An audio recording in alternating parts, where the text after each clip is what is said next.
మీ పేరండి? నా పేరు గాది ఆదిబాబు అండి. మీరు ఏం చేస్తుంటారు? భవన నిర్మాణ కార్మికుల సంక్షేమ సంఘంలో నేను ఒక ఎలక్ట్రీషియన్గా పనిచేస్తున్నాను.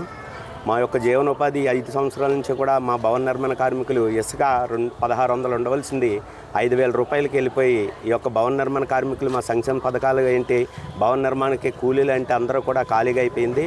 అదేవిధంగా ఈరోజు మా యొక్క భవన నిర్మాణ కార్మికులే కాకుండా నరసాపురం నియోజకవర్గం ఎంతో అభివృద్ధి సాధనలో ముందుకు తీసుకెళ్తానన్న మాజీ ఇప్పుడు ఉన్న ఎమ్మెల్యే మా యొక్క జిల్లాని తీసుకెళ్ళిపోయి వేరే జిల్లానికి అమ్ముడైపోయాడు ఆయన.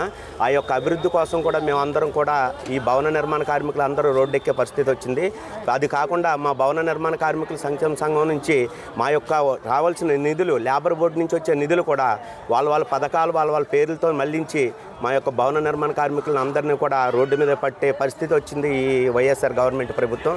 ఈ యొక్క వైఎస్ఆర్ గవర్నమెంట్ ప్రభుత్వానికి సరైన గుణపాఠం చెప్పాలని మేమందరం కూడా భవన నిర్మాణ కార్మికుల సంక్షేమ సంఘం, ఇటు Janasena party, Telugu Desam party, BJP party సమన్వయ కమిటీ పొత్తులతో కూడా మేమందరం కూడా ఈరోజు రోడ్డెక్కి ఈ యొక్క ప్రభుత్వాన్ని అరికట్టాలని, ప్రభుత్వాన్ని అనగొట్టాలని మేమందరం కూడా డిసైడ్ చేసుకున్నాం.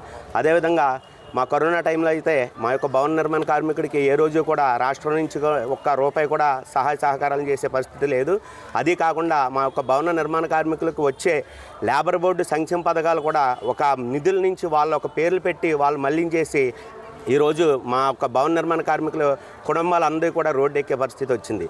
అదే కాకుండా ఈ నియోజకవర్గంలో ఆ యొక్క చేసే పథకాలు ఏమున్నాయంటే ఈ యొక్క ఎమ్మెల్యే గారిని అందరూ కూడా నిలదీస్తున్నారా, ఇంటింటికి వచ్చి ప్రసారానికి వెళ్లకుండా కొన్ని ఇల్లు డోర్లు వదిలేసి ఆయన ప్రసారం చేసుకుంటున్నారు.